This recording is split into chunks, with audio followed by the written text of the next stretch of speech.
Hi everybody, Malik the Magic Guy from expertvillage.com.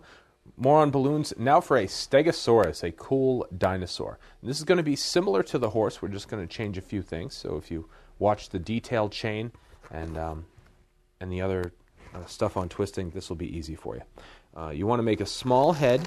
Now, the balloon's blown up about halfway, and one rule of thumb is the more twists you're going to put in the balloon, the less air you're generally going to want. There are some exceptions to that, but that's a good rule of thumb. Now, we're going to make a small head instead of ears, a small neck, and some small legs like this. Now we're going to make about a 3-finger body, just like that.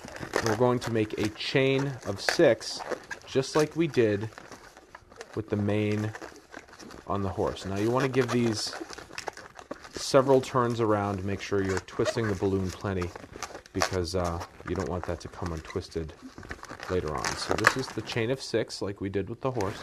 And now, instead of rolling it around the neck, we're going to roll it around the body. And you can turn that just like that. So that's going to make the back plates on the Stegosaurus. Then